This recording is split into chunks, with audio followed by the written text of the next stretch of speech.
guys. I'm here. I'm going to read 1/3 Nerd, Chapter 7. Chapter 7, Phone Swear. On Wednesday, when we get home, the carpet cleaning machine is parked by the door. Mom is cleaning up after Cupcake again. Cupcake whines around our legs. She sticks her nose in my face and slops her licks everywhere. I swear she loves me best, but Dakota thinks it's her. We take Cupcake onto the patio and try to show her how to use the kitty litter box. Dakota squats down in the box like she's a dog peeing, but Cupcake shows no interest. We try to get Cupcake to squat, but her legs won't bend. Then I get treats and bury them in the kitty litter. This gets her attention, and she jumps into the box and begins pawing for the treats, which tips the tray over, dumping the kitty litter out. I get the broom from my mom, who is trying hard not to laugh. Once we get the kitty litter back in the box, we pick the box up and take Cupcake for a walk. We know where she likes to do her business, so we'll just put the box there just before. But the box is heavy to lug, and Cupcake pees before I can get it underneath her. When we get back home, we leave the kitty litter box outside, and I ask Mom, "How did it go with Mr. Torps?" Mom sighs. "He doesn't want to cut us slack, I'll tell you that. Stay off the carpet. It's still a little wet." "But what did he say?" "He came in mad about the explosion and left mad about Cupcake." Cupcake's head is heavy in my hand as I scratch her chin. Her eyes are half closed. Mom leans down and wipes the dog hair off of her pants. I had her on the patio, but then she started barking. You know how Mr. Torps hates that, so I brought her in and she peed right at his feet. Any closer and his slippers would have been soaked. She doesn't like him, that's for sure. What did he say? He said to get rid of her. No, I say.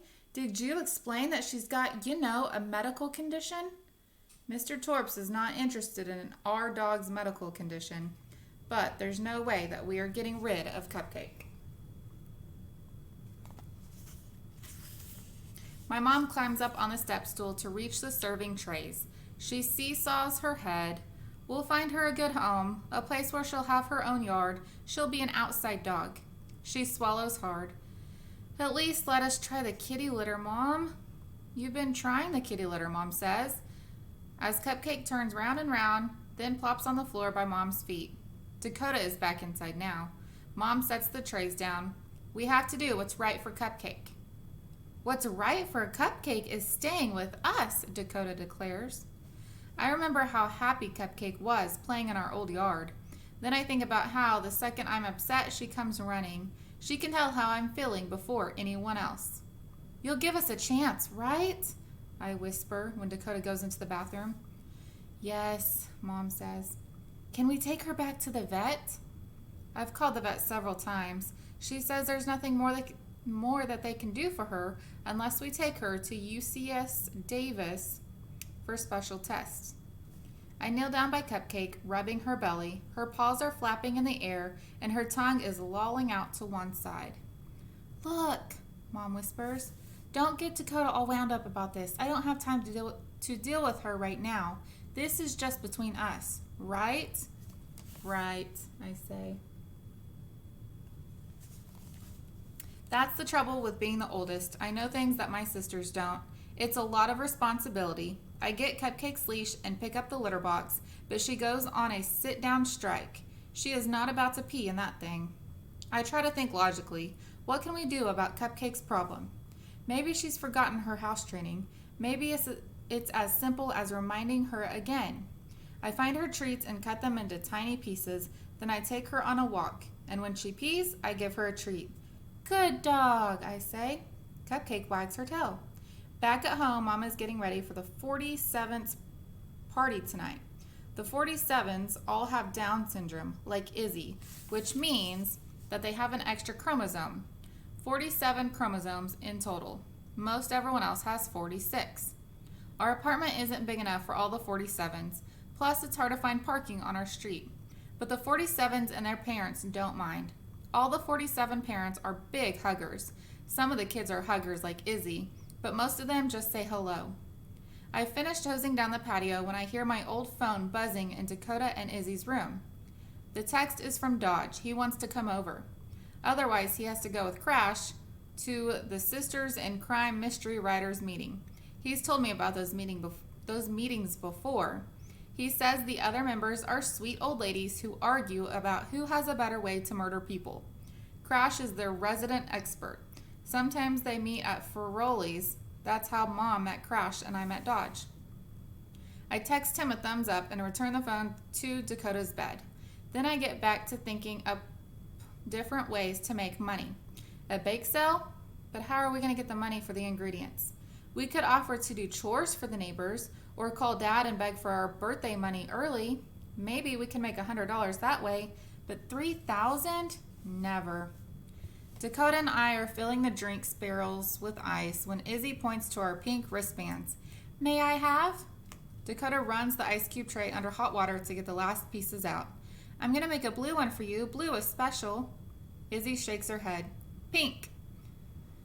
No, Dakota says. Why? Izzy asks. Because it's just not the right color for you. Why? Dakota gets another tray out of the freezer. Because it just isn't, that's all. Izzy frowns at her. Am smart, she says. It's my club. I get to make the rules. Dakota taps her chest. Shut up, Dakota. I take off my band and I fasten it around Izzy's wrist. Izzy runs to the mirror to admire herself with the pink wristband. Her smile could melt Antarctica.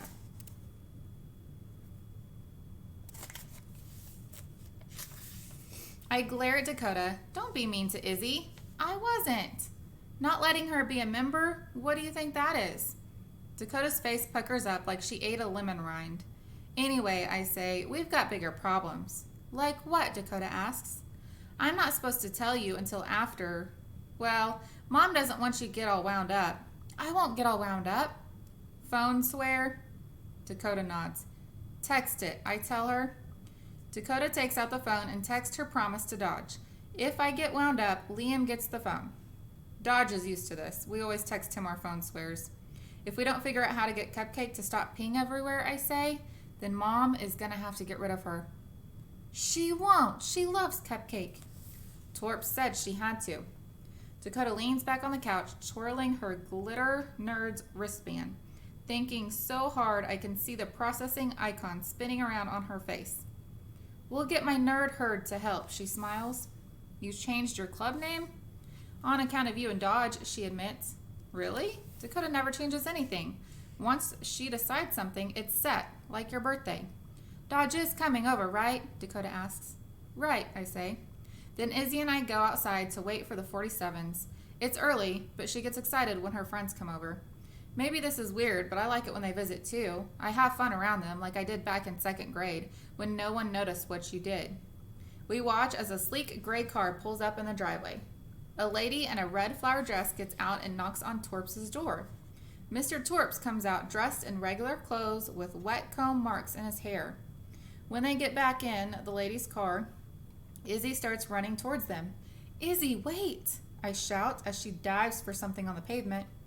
Mr. Torps, Mr. Torps, she cries, waving a red scarf at the car window.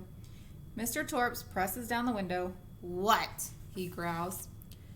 Why aren't you a dear? The lady leans over Mr. Torps and takes the scarf. Thank you, honey. Izzy is smiling when she comes back to me. She doesn't talk clearly, and people sometimes say peculiar things to Mom, like, you've been chosen for this special blessing. Izzy has to try 10 times harder than we do at school. Even simple things like opening the door with a key can be challenging for her, but honestly, I think the extra chromosome makes her nicer. I once overheard Mom say that she thinks Dakota's endless crazy ideas have something to do with Izzy. Dakota sees how hard Izzy tries, and then she doesn't want to be outdone. I'm glad Torps went out, I tell Izzy. We don't need him coming to complain that we're making too much noise when the 47s are here. Izzy smiles. Torps the corpse. The first of the 47s, Beatrice and her mom arrive, and we take them inside. Then Dodge and more 47s come in. Now everyone is saying hello and pouring apple cider and taking the tinfoil off the potluck plates. I head for Dakota and Izzy's rooms to find the ukulele. Catalina, who has pierced ears and a dozen braids, sees Izzy's wristband. She runs her fingers over it. Pretty. You want one? Izzy asks, looking over at Dakota.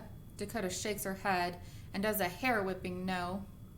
Izzy unzips Dakota's backpack and pulls out the pink wristbands. Dakota's eyes get big. She is about to yell at Izzy, but I shake my head no. Then I point to a pink chair. She makes a face, but she sits down to give herself a timeout.